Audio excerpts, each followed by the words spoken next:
नमो अरहंतारं नमो सिद्धारं नमो वारियारं नमो वज्रायारं नमो लोये सवसाहुरं शुद्धात्मानमनेकान्तं साधुमुक्तं मंगलम् वन्दे सन्दष्टिसिद्ध्यर्थं सन्दष्ट्यर्थप्रकाशकम्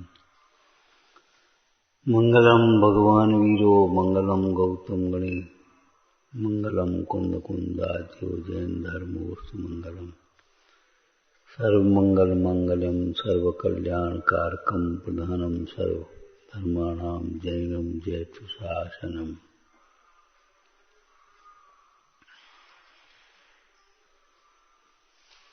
मंगलमय मंगल करण वीतराग विज्ञान नमोता आते भई अरहंताज महान।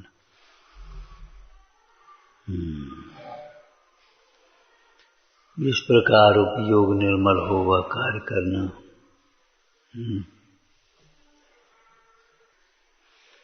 सद सके सो प्रतिज्ञा करना।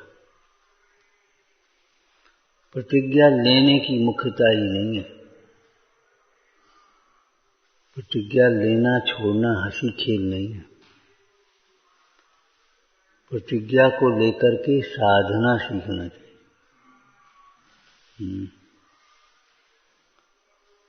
प्रतिज्ञा सद सके सो प्रतिज्ञा करना। ऐसी प्रतिज्ञा कैसे की जाती है, ये चर्चा चल रही थी। सद सके ऐसी प्रतिज्ञा करें तो ये प्रतिज्ञा कैसे की जाएगी कि प्रथम सच्चा तत्व ज्ञान हो। तो प्रथम तत्व ज्ञान करे। तत्व ज्ञान के अभ्यास के बिना कसाएं नहीं मिटती। कसायों की मंदता में व्यवहार प्रतिज्ञाएं व्यवहार आचरण होता है और कसायों के अभाव में परमार्थ आचरण होता है। परमार्थ आचरण कसायों के अभाव रूप है, अभाव। और व्यवहार आचरण भी कसायों की मंदता हो। एक शब्द और कसायों की मंदता। विषय कसायों की मंदता हो तब व्यवहार चारित होता है, तभी प्रतिज्ञा पल सकती है। मोह तीव्र हो, कसाएं तीव्र हो, हमसे नहीं बनती। शरीर का मोह आ जाए, परिवार का मोह आ जाए, समाज का मोह आ जाए, तीव्र प्रतिज्ञा छूट जाए। अब क्या करें? क्या करें? भेद ज्ञान करो। एक और वो है, एक और अपनी प्रतिज्ञा है। बताओ क्या करोगे? क्या करने लायक है? सोचो समझो।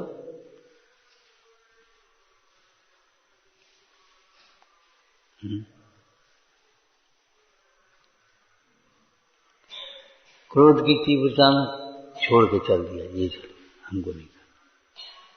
मान की तीव्रता में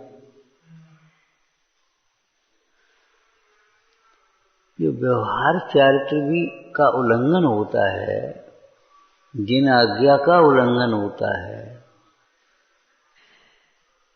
कसायों की तीव्रता, काम की तीव्रता, कितने बहाने हुए। हमने तो वैसे ही व्रत लिया था, हमने 2 साल के लिया था, हमने वैसे थोड़ी ना होता। ऐसे वैसे क्या होता है? हमने कौन व्रत लिया था? अरे रे,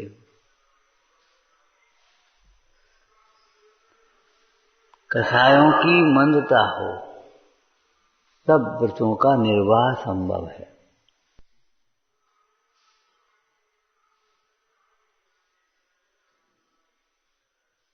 मानाधिक की वशीभूत होकर के प्रतिज्ञा ले ली और कसाएं मंद नहीं हुई तो भी तो छूटना ही है। पुण्य के उदय की अनुकूलता में अच्छा अच्छा लगता है और पाप उदय की प्रतिकूलता थोड़ी होती है तो परिणाम मलिन होते ऊपर नहीं दिखाई देता, अतिक्रम होता है। फिर व्यतिक्रम होता है। व्यतिक्रम माने चर्या का उल्लंघन। पानी तो नहीं पिया लेकिन एक गिलास पानी नहीं पिया और 3 बाल्टी पानी से ठंडक की कल्पना कर रहा। क्या करें, गर्मी बहुत लग रही, प्यास बहुत लग रही। एक गिलास पानी तो नहीं पिया। पंडित टोडरमल जी ने इसके लिए एक वाक्य लिखा है, क्या, सुगम साधन छोड़ करके फिर विषम साधन बनाता, और ज्यादा तीव्र हो जाए पाप का उदय, मोह का, तो हमसे नहीं पड़ रही, अब हम क्या करें, हमारे बस की नहीं। पहले अतिक्रम होगा, फिर व्यतिक्रम होगा, फिर अतिचार होगा, फिर अनाचार।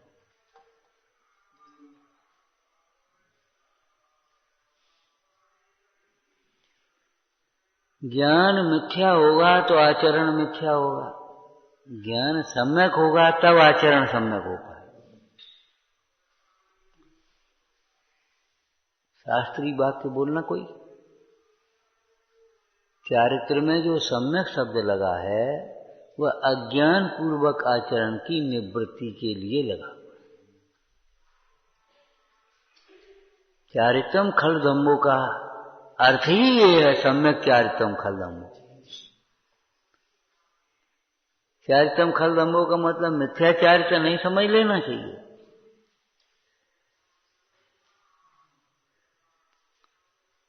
चारित्र का अर्थ ही सम्यक चारित्र,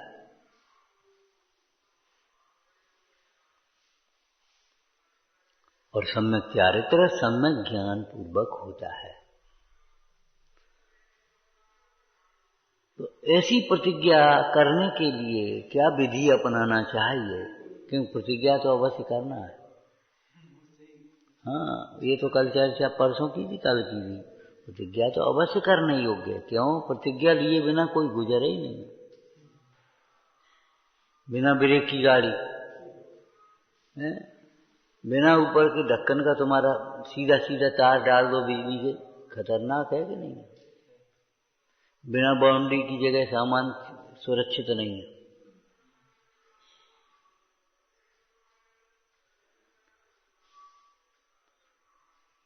बिना मर्यादाओं का जीवन कैसा है?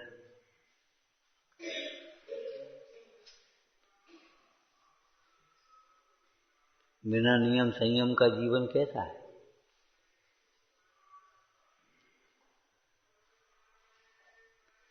तो प्रतिज्ञा तो अवश्य करने है। तो क्या करे? प्रथम तत्व ज्ञान का अभ्यास करे। क्यों? प्रतिज्ञा के लेने के लिए, प्रतिज्ञा के पालने के लिए, प्रतिज्ञा के निर्वाह के लिए कसायों की मंदता चाहिए। ये व्यवहार न्याय का विषय है।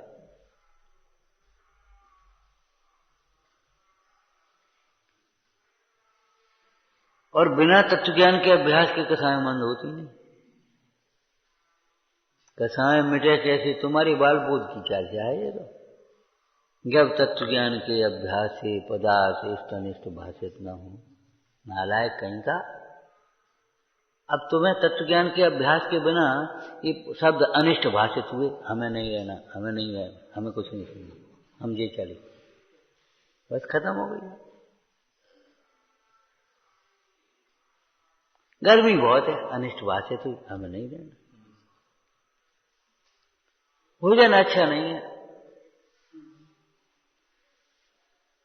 यहाँ कोई पूछता नहीं है,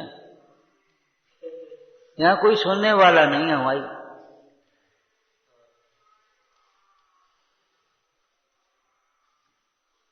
ये क्या आ गया? बता, तत्वज्ञान के अभ्यास में क्या चलता है? किधर चलता है, किधर घूमता है? नाना प्रकार के जो धर्म साधन हैं, सुना सुना लगता है, यहाँ कोई है ही नहीं।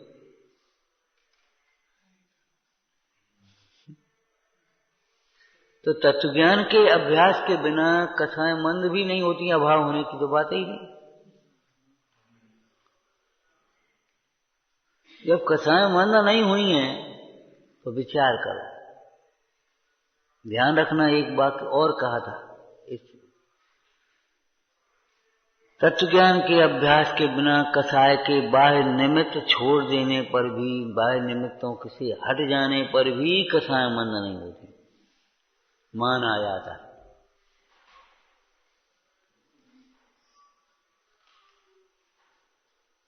मान आ जाता है, दूसरे हीन दिखने लगते हैं, स्वयं बड़ा दिखने लगता है। मान आ गया तो सम्मान की क्या हो गई, नहीं मिला सो परेशान हो गए, अब मिल गया तो फूल गए।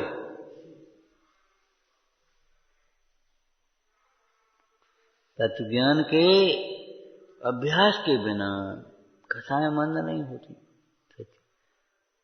सामान्य रूप से तो नहीं होती, कुसंग में तो नहीं होती।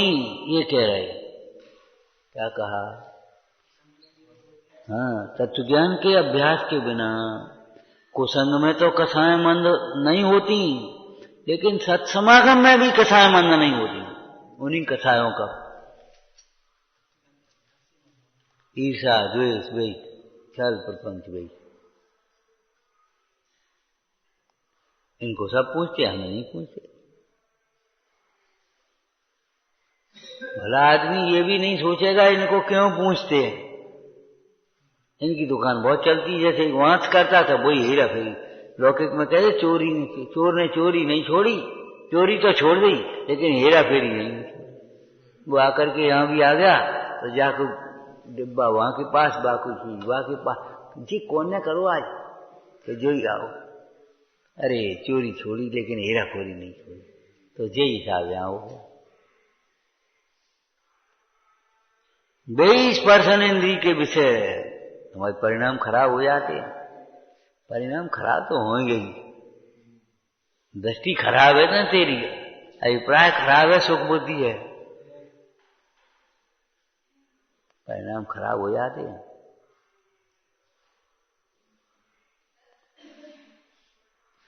हम ये कह रहे हैं तत्व ज्ञान के अभ्यास के बिना कुसंग में तो परिणाम खराब होते ही हैं, उसमें तो कोई बात ही नहीं है। सत्समागम में भी परिणाम निर्मल नहीं होते, ये कह रहे हैं। इसीलिए हमने कहा भैया सत्संगति का संग रहना नहीं है, केवल संग रह लेना और वैसी भोग वैसा अभ्यास करना, वैसी वीतरागता बढ़ाना, सो नहीं। वैसे ही ऐसे ही मान सम्मान हमको मिलना चाहिए, ऐसे ही भोग संयोग हमको मिलना चाहिए। भाई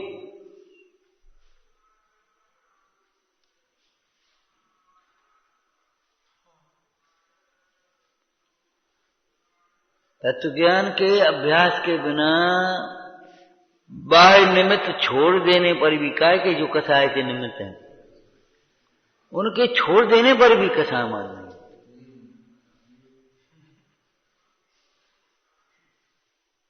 क्यों? कि भाई बाह्य निमित्त हैं, वे जबरन कथा छोड़ी करा रहे हैं। जब अज्ञान से कसाय रूप परिणमित हो तो वे निमित्त मात्र हैं, वे कथा कराती नहीं, तो उनके हटने मात्र से मिट कैसे जाएंगे। जंगल में भी चले जाना तो अभी कथाएं नहीं मिटेंगी।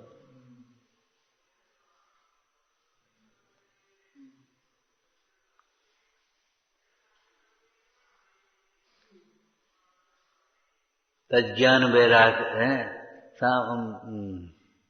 क्या है, महिमा सम्यक ज्ञान की और विराग बल जोर, हिंदी।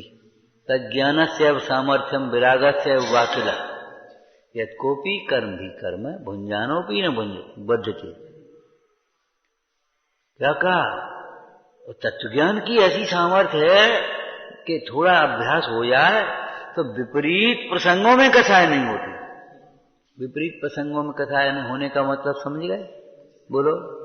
क्रोध के प्रसंगों में भी क्रोध नहीं होता। क्रोध के प्रसंग का अर्थ, जिन प्रसंगों में पहले क्रोध होता था अथवा जिन प्रसंगों में लौकिक जीवों को क्रोध होता है, ऐसे प्रसंगों में भी क्रोध नहीं होता। जिन प्रसंगों में मान होता था, अनुकूलताओं में भी मान नहीं होता।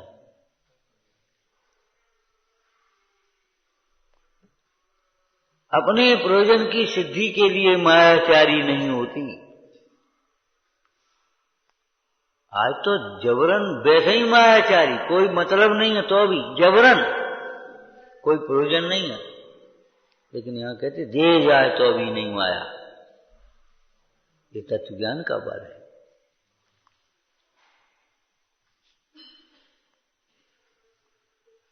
महिमा सम्यक ज्ञान की और विराग बल जो।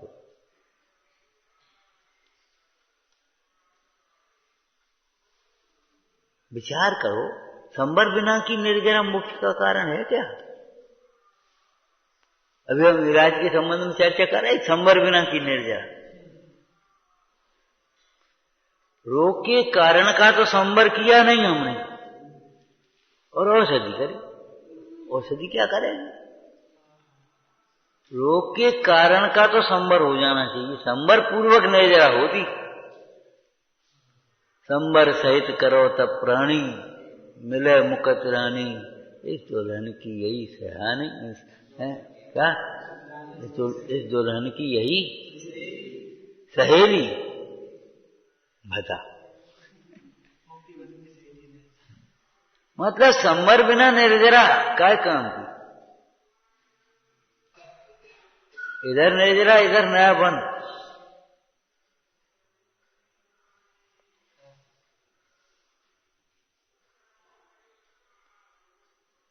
कितनी सूक्ष्म चर्चाएं हैं। आप सूक्ष्म सूक्ष्म कह करके स्थूल को नीचे उनकी परवाह नहीं कर रहे। ये बाह्य प्रतिक्रमण आदि भी दोषों को मंद करते हैं, लेकिन दोषों के अभाव में समर्थ नहीं है। तो जो प्रतिक्रमण आदि भी नहीं करेंगे तो दोषों की मंदता भी तो नहीं होगी। अभाव की बात क्या है, ये कह रहे हैं। ये बाह्य प्रतिक्रमण आदि दोषों को मंद करते हैं, और उनको भी तुम घुमा फिरा करके कहोगे या चुप रह जाओगे, गोलमोल कर दोगे, आधा कहोगे आधा नहीं कहोगे, तो कसायों की मनता भी तो दोष कम भी तो नहीं होंगे। अभाव होने की बात कहां है?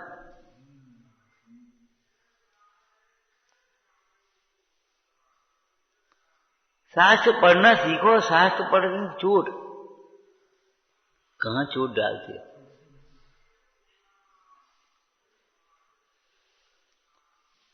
ये बाह्य व्यवहार प्रतिक्रमण आदि दोषों को मंद करते हैं, फिर भी अभाव नहीं होता। तो जो बाह्य व्यवहार प्रतिक्रमण आदि भी नहीं करते, उनके दोषों की मंदता भी नहीं होती, और बाह्य प्रतिक्रमण आदि में ही संतुष्ट हो जाते हैं, और तत्व ज्ञान का, भीतर भेद ज्ञान का अभ्यास नहीं करते। उनके मंद होती है, फिर तीव्र हो जाएगी। मंद में कोई दम नहीं।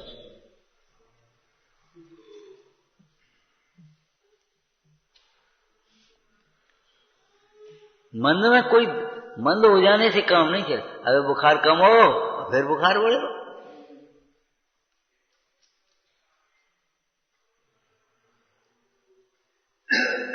क्यों? कारण अभी एक कारण विद्यमान है ना।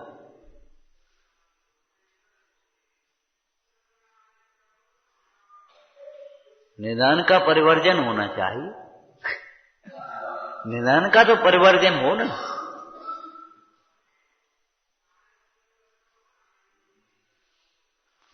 जैसे वो रोग का इलाज है, ऐसे ही राग का इलाज भी ऐसे ही है।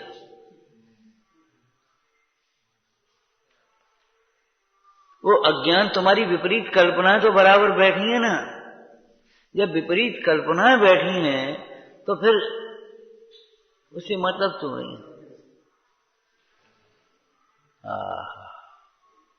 तत्व ज्ञान का अभ्यास प्रबल कारण है, समर्थ कारण है, मुख्य कारण है।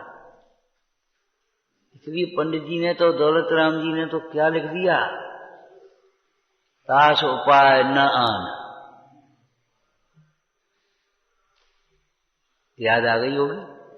विषय चाह उदाह जगत जन अरन दजावे, ताश उपाय न आन ज्ञान घन घान बुझावे।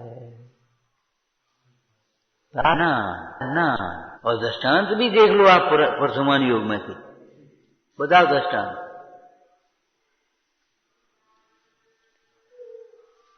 जम्मू कुमार का जी पूर्व भव में कौन था? भावदेव भाई थे हैं? तो भावदेव को ले गया था ना बड़ा भाई, कौन से दिन विवाह होकर के आया था सही। उधर से मुन्नाज बेई आ गए, उन्हें कहा अरे भैया आप अच्छे आए, आज ही हमारा ब्याह हो के आओ।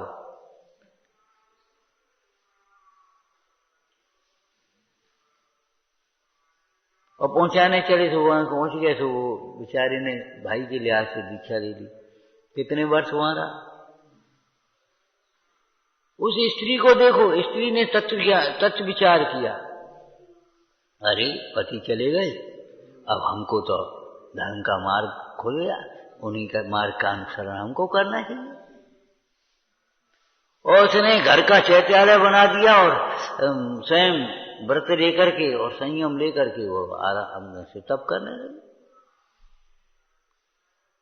और कैसा तप किया, पति का भी स्तुतिकरण करने में समर्थ हो गई। और वे महाराज 12 वर्ष वहीं उनके साथ में रहे। सत्समागम रहे कि नहीं बोलो? कुसंग तो नहीं था, लेकिन 12 वर्ष बाद भी उन्हें स्त्री की याद नहीं भूली और चल दिए। आए सो देखे घर वर को कोई पता ही नहीं है, घर कहाँ है। चलो मंदिर बना, दर्शन कर लें, पूछें का उसे। पहुंच गए, दर्शन किए। अब दर्शन का करे, वो तो भीतर में आग लगी थी। और उन्हीं से पूछ रहे हैं,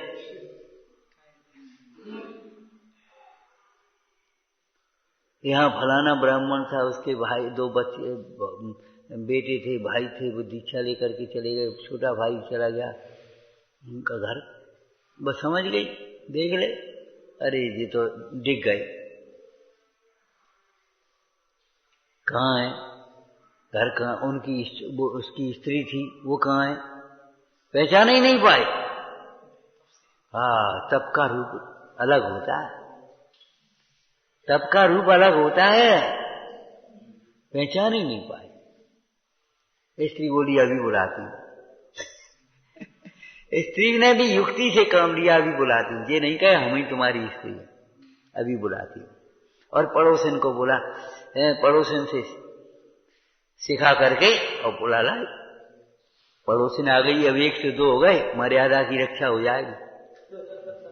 हाँ, पहले मर्यादा बनाओ, 1 से 2 हो गए, बुलाते अभी बुलाए। और आ गई, और पीछे पीछे वो सिखा तो दिया ही था। तो पड़ोसन का बच्चा आ गया और पड़ोसन से बोला, माँ माँ, बोलो क्या, तुमने खीर खिलाई थी हमको, सो बमन हो गया, उल्टी हो गई। बोली बस समेट के डाले कटोरा में, फिर भूख लगे फिर खा लिए।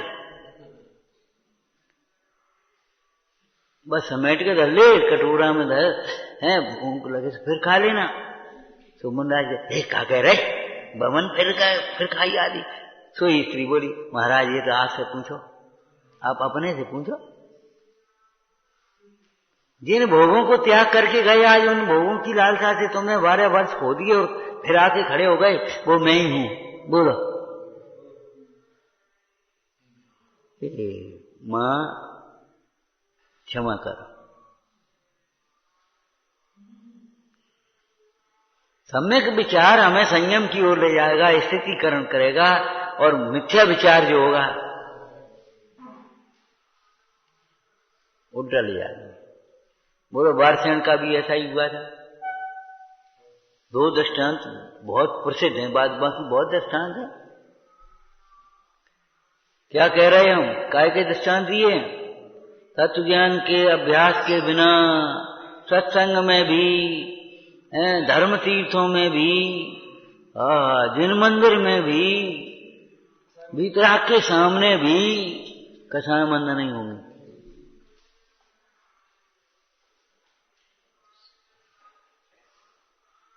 हमने ऐसे ऐसे लोगों को भी देखा, स्वाध्याय प्रथमान योग कर रहे, और उनमें से भी विषय की दृष्टांत छांट करके इकट्ठे करके रखने। ये भगवान हमारे, तुम्हें ये मिला है शास्त्र में?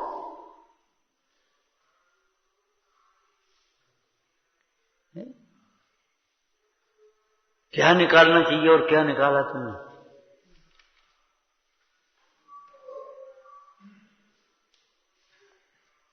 जैसे शरीर में चाहे कुछ कितना ही सुंदर भोजन डालो, है पूरी मिष्ठान पकवान चाहे कुछ सुंदर डालो, अंत में क्या हो जाए वो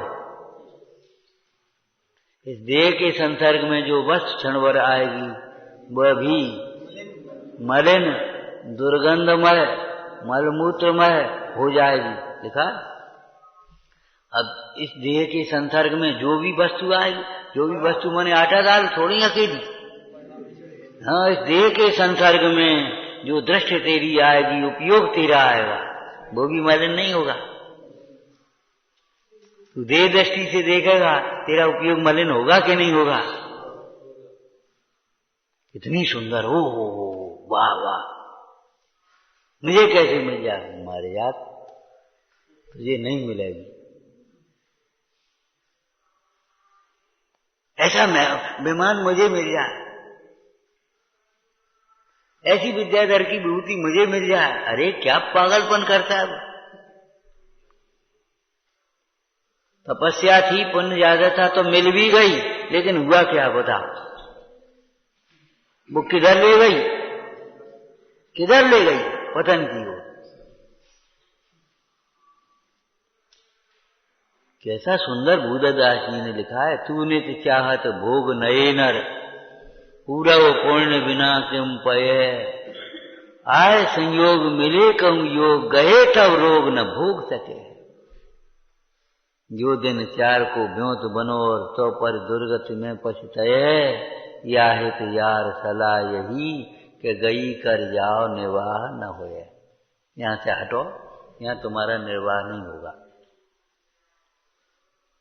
जैसे लौकिक में ईमानदार होने के लिए बहुत धन नहीं चाहिए, गरीब भी ईमानदार हो सकता है, और धनी होने पर भी ईमानदार नहीं हो, नियत ही नहीं, खत्म हो गई बात।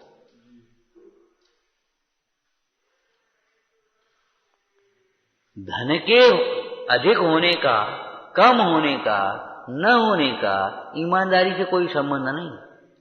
एक मजदूर हमने ऐसे ईमानदार देखे, रिक्शे वाले, टांगे वालों के तमाम दृष्टांत पड़े।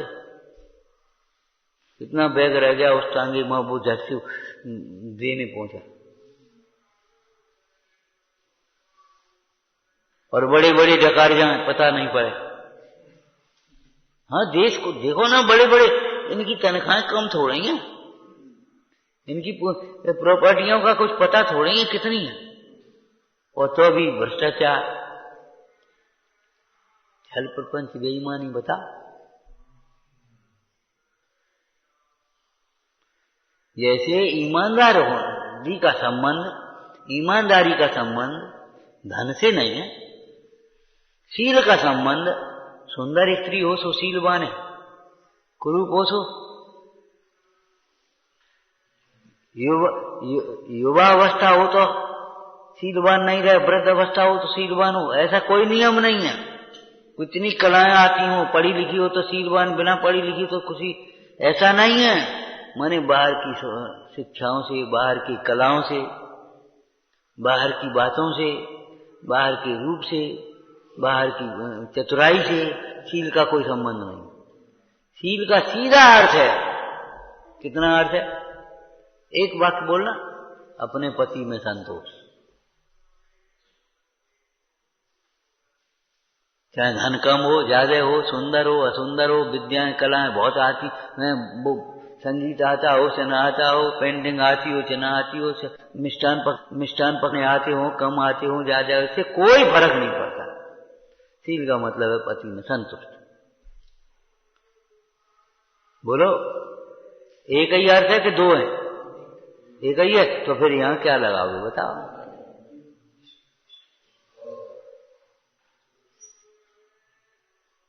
समता का एक ही अर्थ है, अपने में संतुष्ट। आचरण का एक ही अर्थ है, अपने में संतुष्ट।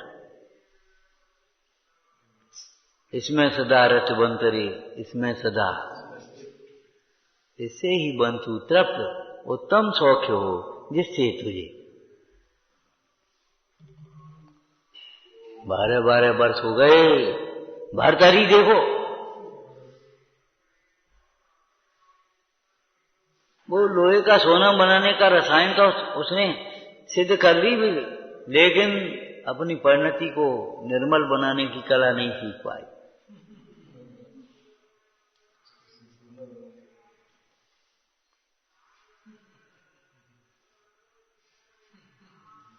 विचार करो। तो तत्व ज्ञान के अभ्यास के बिना सत्संग में भी तेरे परिणाम निर्मल नहीं होंगे, तेरी कसाएं नहीं घटेंगी। तत्व ज्ञान, अच्छा उल्टा अर्थ मत कर लेना। तत्व ज्ञान का अभ्यास हो तो कुसंग में भी परिणाम निर्मल रहेंगे, इसलिए कुसंग करो, उससे कोई फर्क नहीं पड़ता। ऐसा मत कर लेना अर्थ। तत्व ज्ञान होगा उसको कुसंग क्यों करेगा प्रयत्न पूर्वक?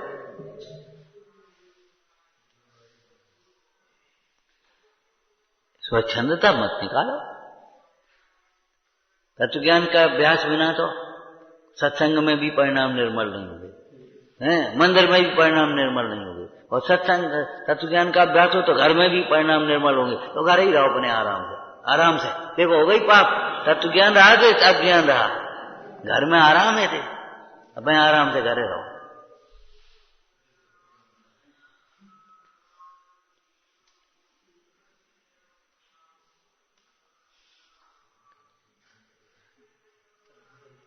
है उल्टा हो जाता है। तत्व ज्ञान के अभ्यास के बिना जब सत्समागम में ही परिणाम निर्मल नहीं होते तो कुसंग में कैसे होंगे? कुसंग में तो होने का कोई प्रश्न ही नहीं है। कुसंग में तो तत्व ज्ञान के अभ्यास करते करते भी परिणाम बिगड़ेंगे। जैसे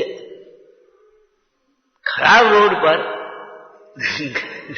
खराब रोड गड्ढों फड्डों की हो ना, तो वो हाँ बढ़िया गाड़ी भी हो तो भी फिर करे क्या आगे।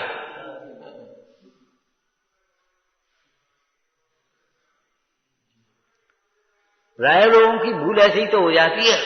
उन्हें कितनी किलोमीटर है, 35-40 किलोमीटर है, तो अपने 1 घंटे में पहुंच जाएंगे। और रोड खराब है जो तो देखी नहीं। सुबह उसमें आज 1 घंटा तो उसी में लग गया। हो जाता, भूल हो जाती है कि नहीं? माने समारे परिणाम संभालना ही मुश्किल हो जाता है।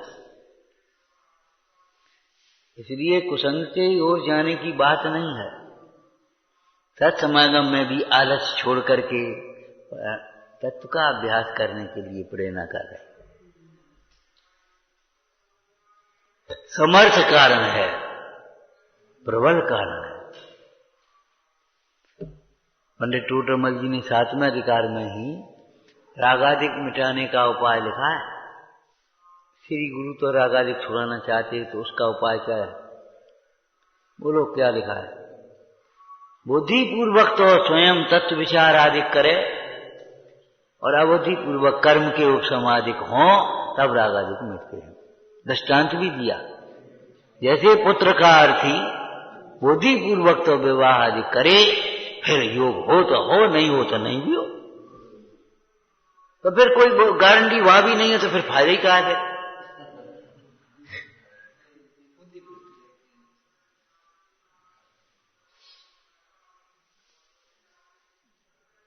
मतलब विवाह आदि किए बिना तो पुत्र आदि नहीं होगा, और विवाह आदि करने पर भी पुत्र आदि हो न हो कोई अलग बात है। कोई प्रबल का भीतर कारण कोई अलग है ना कर्म का।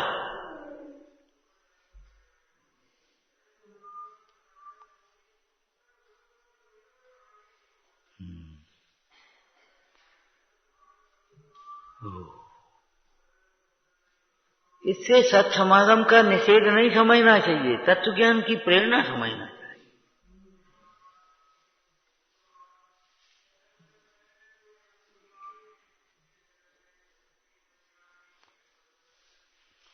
तो ऐसी प्रतिज्ञा जो सद सकेगी, तो उसके लिए प्रथम तत्व ज्ञान करे।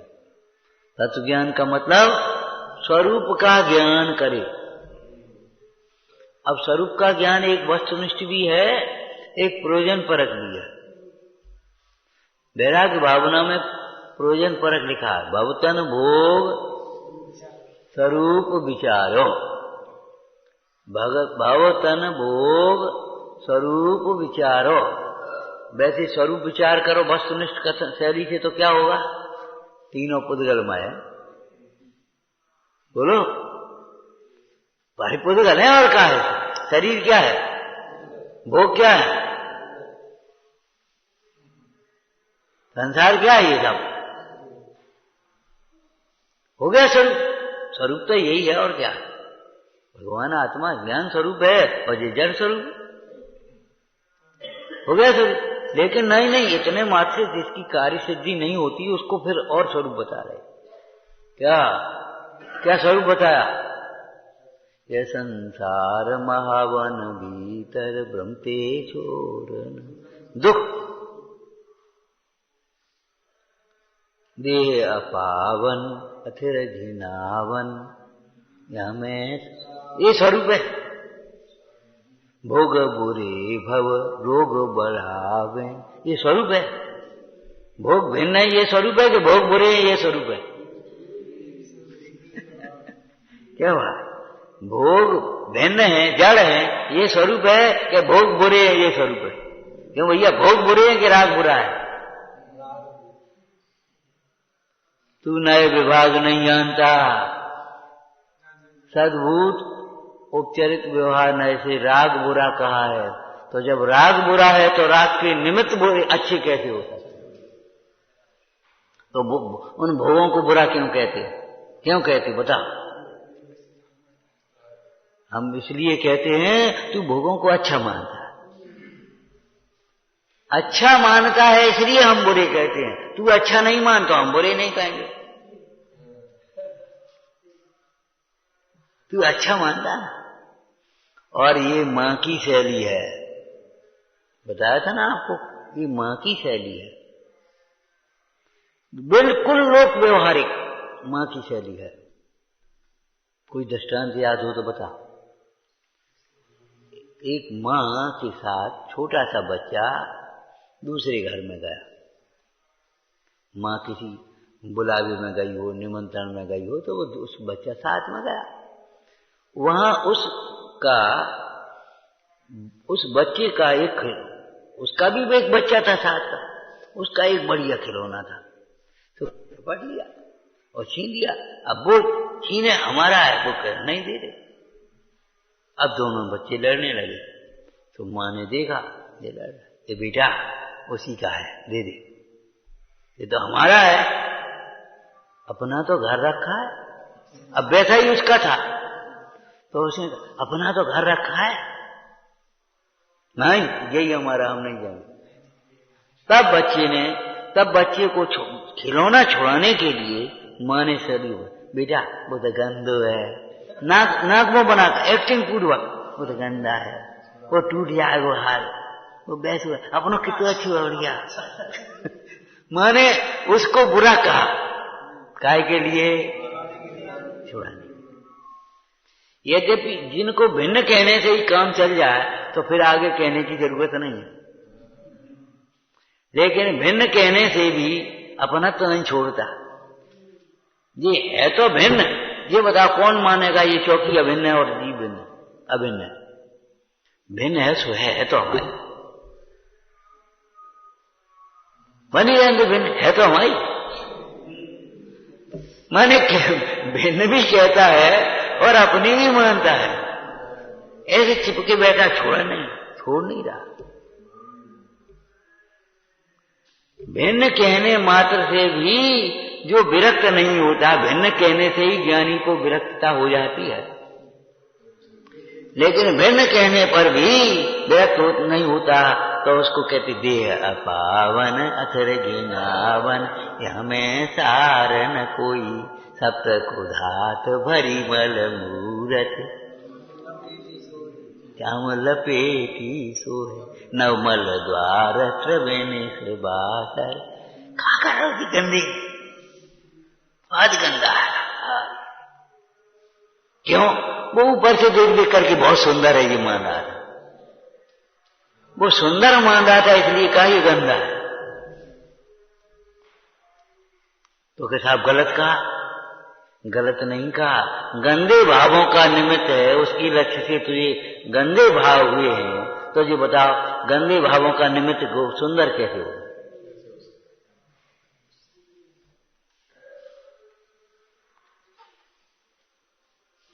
कहा था ना, जब मोह दुख का कारण है तो मोह ही सुख का कारण कैसे हो सकते हैं?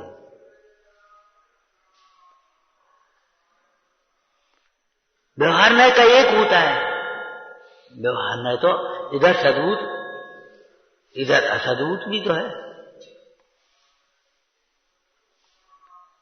व्यवहार न्याय से तुम कहते हो रागादिक भाव है, तो रागादिक भाव है, तो असद्भुत व्यवहार न्याय से क्या होगा फिर ये बताओ?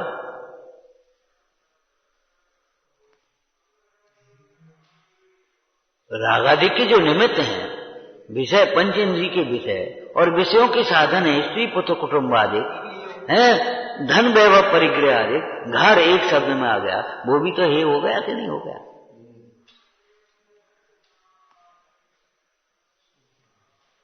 जब वो है तो उसका निमित्त उपादेय कैसे होगा? छोड़ने लायक हो गए। इसलिए जो विरागी होकर समस्त परिग्रह का त्याग करके लिखा है, समस्त परिग्रह को भिन्न जानकर नहीं लिखा अकेला।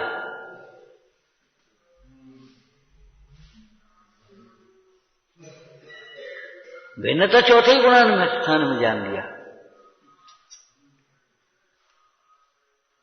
लेकिन आज वो भिन्न भेद ज्ञान की भावना भाते भाते राग का अंश टूटा है। अब विरागी होकर के परिग्रह छोड़ा है, द्वेष से नहीं छोड़ा, अपनी इच्छा की पूर्ति नहीं हुई इसलिए छोड़ दिया हमने, खत्म मामला, हमने अब हमारा कोई संबंध नहीं तुमसे। बुरा जान करके नहीं छोड़ा। क्या लिखा? सम्यक दृष्टि पर द्रव्य को बुरा नहीं जानते, सम्यक दृष्टि अपने रागादिक भाव को बुरा जानते हैं। क्या लिखा है? और तुमने बुरा जान करके छोड़ा, तो ऐसी उदासीनता तो द्वेष रूप है, ऐसा त्याग तो द्वेष रूप है तुम्हारा। उसमें कोई दम नहीं है, जो जरा से भी अनुकूल होंगे तो ही तुम फिर उसी में घुस जाओगे।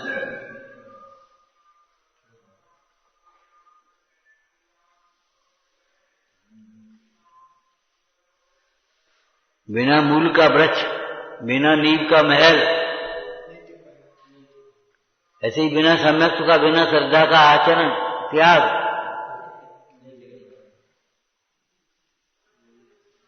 बिना श्रद्धा का, बिना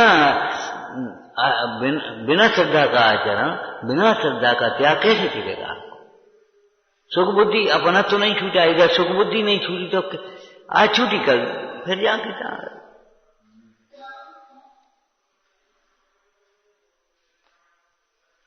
इसलिए तत्वज्ञानी होने में बहुत अंतर गर्भित हो, प्यारा और सी सर्वांग स्वरूप जानना चाहिए, अधूरा नहीं, सर्वांग स्वरूप। तत्वज्ञान का अभ्यास करे। पुराणों में ऐसे भी दृष्टांत है कि पहले त्याग कर दिया फिर तत्वज्ञान का अभ्यास किया। हाँ बिल्कुल, कोई बात नहीं, तो वो त्याग बढ़ता जाएगा, दृढ़ बना रहेगा। हम आपसे कितनी बार कहते हैं आत्महित के लिए स्वाध्याय सुनो, ये तो उत्तम बात है, लेकिन चलो वैसे ही बैठ गए, चलो आगे आए बैठ गए अपन, कोई दिक्कत नहीं। सुनते सुनते तो आत्महित का लक्ष्य बन जाए।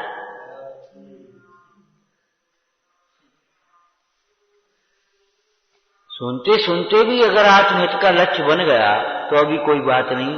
वैद्य के पास रोगी होकर के आए थे और रोग की चिकित्सा समझ करके गए, काम बन गया, कोई बात नहीं। गए थे वैसे ही तो सोचा चलो भाई वैद्य जी हैं आज, उनको दिखा भी चलें। बोले तुम्हें तो ये तकलीफ है, अच्छा एक काम करो अभी है इसका इलाज। तो वैसे ही गए थे, कोई बात नहीं, दिखाए भी नहीं गए थे, लेकिन वहां जाकर के भी दिखा लिया और अपना रोग समझ लिया, तो अभी तो काम बन गया। लेकिन वहां जाकर के भी और उसने कहीं भी अब नहीं, अब फिर देखेंगे, अब की आनी तब फिर देखेंगे, अब अबे तो हम जा रहे, अब फिर देखेंगे। बोले फिर क्या हो, ऐसे मूड की, ऐसे आलसी की, बताओ। हाँ, अब फिर देखेंगे, फिर क्या देगा, फिर आने लायक भी रहेगा कि नहीं रहेगा पता नहीं है, फिर देखेंगे।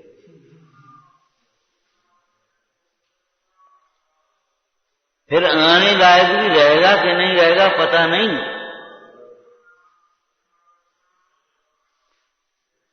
हमने कितनी बार दृष्टांत दिया भैया, तू जगत के भोगों को, इच्छा के कार्यों को कल पर कभी नहीं छोड़ता और धर्म कार्य को कल पर छोड़ रहा है।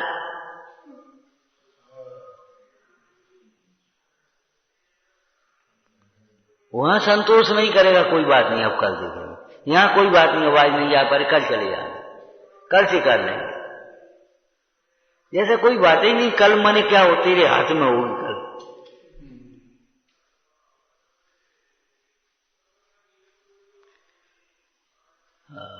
तो जिन्हें प्रतिज्ञा करनी है, प्रतिज्ञा बड़ी छोटी सब होती है। एक छोटी सी भी प्रतिज्ञा तत्व ज्ञान पूर्वक करो, आत्महित के लिए करो। बाद बाकी जो दीक्षा है उसका नाम प्रतिज्ञा ही है। दीक्षा में प्रतिज्ञा ही तो होती है, मुनि दीक्षा में पंच महाव्रतों की प्रतिज्ञा तो होती है। उसकी क्या विधि होती है? ऐसे ही अनुव्रत है, जैसे श्रावक में मूल गुण है, एक छोटी छोटी प्रतिज्ञा है। प्रतिज्ञा कोई खेल नहीं है, छोटा बड़ा होता है। जैसे लौकिक में कोई जीव छोटा बड़ा नहीं होता, और व्यवहार में कोई काम छोटा बड़ा नहीं होता। एक काम करना, कल से तुम ये काम कर लेना, ये नहीं, आओ हम कर लें, कोई बात नहीं, कोई काम छोटा बड़ा थोड़ा नहीं। ये नहीं है हम ये करेंगे और तुम झाड़ू लगाओ। कल हम झाड़ू लगा लें, कोई बात नहीं, हम लगा लें, तुम ये कर लें। कोई काम छोटा बड़ा नहीं होता। ऐसे ही यहां समझ लेना, प्रतिज्ञा छोटी बड़ी थोड़ी होती है, छोटी बड़ी भी होती है। सर्वथा नहीं लगाना, सियादबाज है, लेकिन प्रतिज्ञा छोटी बड़ी नहीं माने छोटी है। छोटी प्रतिज्ञा को तुम ये मत समझ लेना। हाँ, एक चतुर्दशी के दिन उस चांडाल ने, यमपाल ने नियम दिया था छोटा सा। अहिंसा अणुव्रत का ये स्वरूप नहीं है कि चतुर्दशी के दिन किसी को फांसी नहीं लगाएंगे। अहिंसा अणुव्रत का ये स्वरूप नहीं है। अहिंसा अणुव्रत तो 10 जीवों की संकल्पी हिंसा का 9 कोटि से त्याग करना। 10 हिंसा को त्याग वृथा था वर्ण सहारे। अहिंसा अणुव्रत तो इसका नाम है, इसका थोड़ी है कि चतुर्दशी के दिन किसी को फांसी नहीं लगाएंगे। लेकिन वो अणु का अणु है।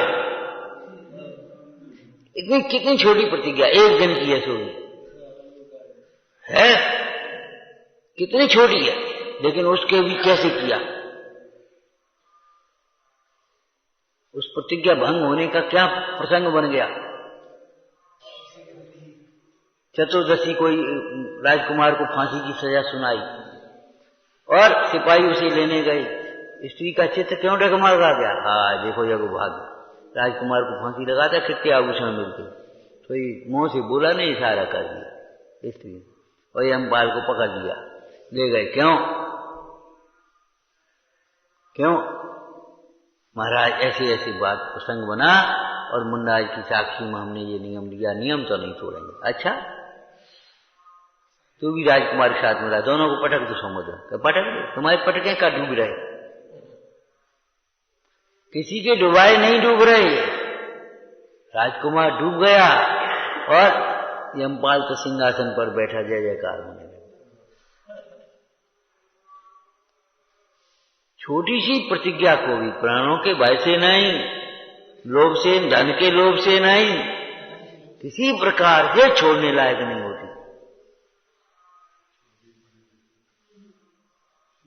तत्व ज्ञान के अभ्यास से समझना क्या अभ्यास होता है। ओम नमः।